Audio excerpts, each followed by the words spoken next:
In just a few weeks, 36 million Americans applied for unemployment. The unemployment rate reached almost 15%. It might not seem high, but during the 2008 crash, when the world economy collapsed, unemployment peaked at 9.6%. The upcoming crash is closer to the Great Depression of the 1929. They understand how we end up screaming so badly that we are our way to the greatest financial crisis humanity has ever faced it. We have to understand the few things. How does the economic machine works? What the role do the certain banks play? How and what exactly we did wrong. The elephant in the room before we get started, it's address the elephant in the room, the Federal Reserve. When when you need some extra cash, what do? You probably give a visit to your local bank, but what to do the banks who when they don't have money to lend it to you? They call the central bank or the Federal Reserve in the US. The central bank job is to protect the currency of that country and to grow the economy by the controlling the supply of money and most importantly keeping inflation in check. If the economy isn't growing, the central bank will lower the interest rate so that borrowing money will be affordable. More people and businesses will borrow to expand, which stimulates the growth and will get back the economy on its knees. Worst case scenario, the central bank will print trillions of the dollars and throw it into the economy as they did back in 2008. If, on the other hand, inflation is rising too fast, the central bank will increase the interest rates where borrowing will simply be too expensive.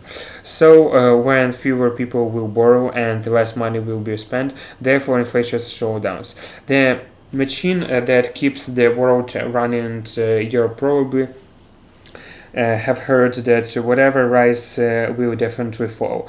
And what is the case with the economy? In fact, the US broke the record of the longest economics extensions in the history. The economy has four main stages, and it starts with expansions.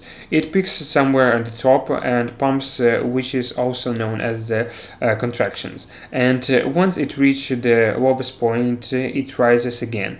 During the expansions period, the economy is booming. The stocks market is rising, and it seems like the growth will be forever. In interest rates are low and businesses are borrowing and expanding as fast as they can. Investors are throwing money at the stocks market and everyone is happy. Unfortunately, it doesn't last forever. At some point, peak the central bank is going to say inflation is growing too fast, let's slow it down. So the central bank or the Fed will increase the interest rates to keep the inflation under control. The economy has reached its full potential. It's stabilized at crops just enough to cope with inflation. But investors are used to extraordinary returns. For instance, in the last 10 years, iPhone sales have been increasing, but this year they didn't since the economy isn't growing that fast.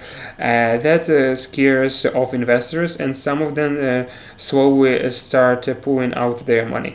Businesses like Apple will do their best to maximize their sales to keep investors interested. However, at some point the supply will outweigh the demand.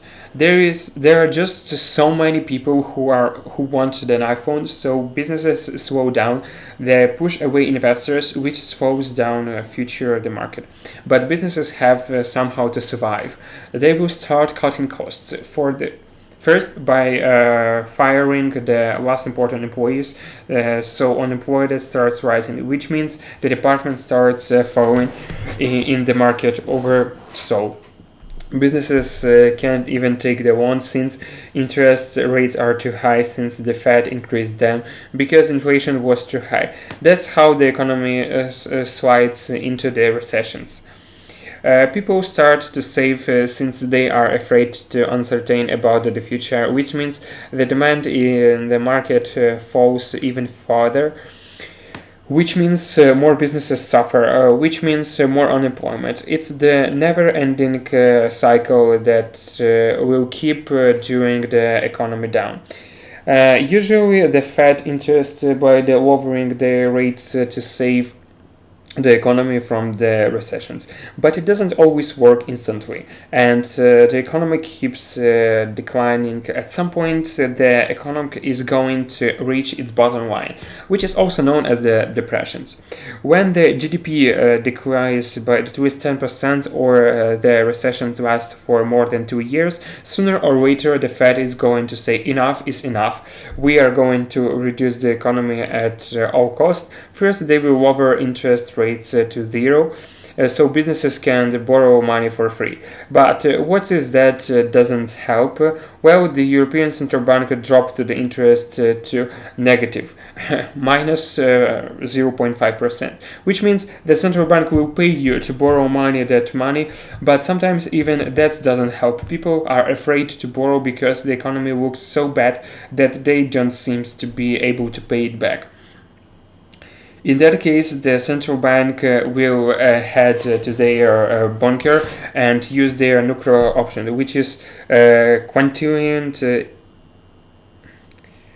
quantitative easing. That's just the fancy word for the printing money. Business will take that money and hire people. Investors would see that economy is slowly recovering and will start investing. The economy will return to the expansion stages, and the same cycle will repeat over and over. Where are we now?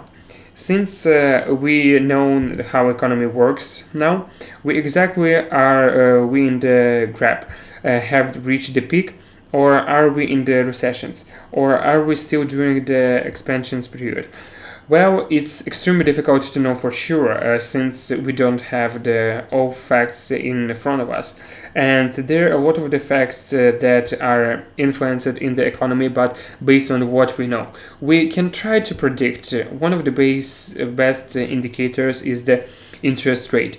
As we have discussed earlier, we can see that if the Fed has increased the interest rate from 1% in 2005 to 5.2% by 2008, since the economy was reaching its peak, but then everything collapses, so the Fed lowering the interest rates to 0.25% within a year to stimulate the growth, and for the next 7 years didn't change since the economy was at its expansion period.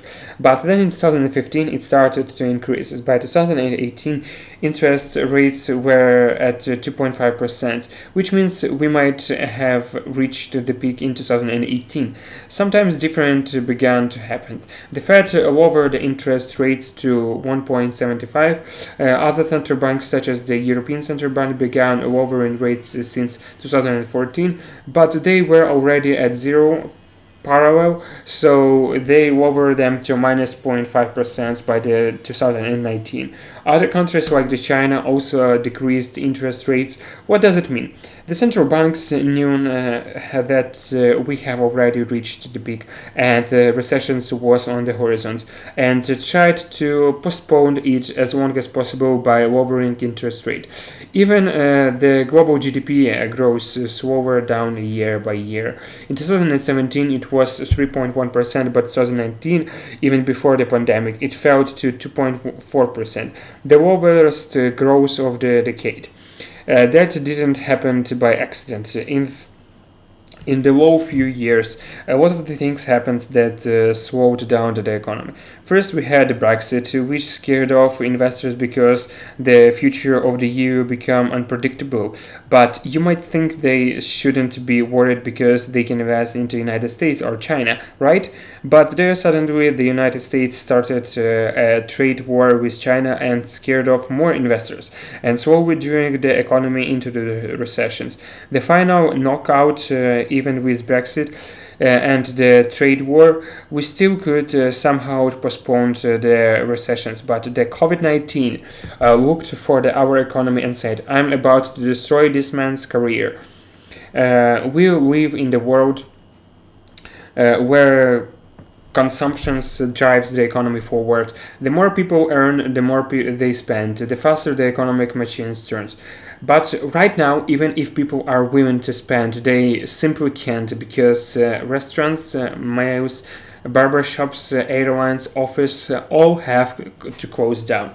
That's why almost every government in the world is trying to put the money into the people's hand so that their spending doesn't fall and the economy does not slide into the depressions. However, the problem is that there is just so much money the government can't raise to print. They can't keep distributing money when the economy doesn't produce anything. Millions of Americans have already applied for the unemployment benefits as of the April 2012.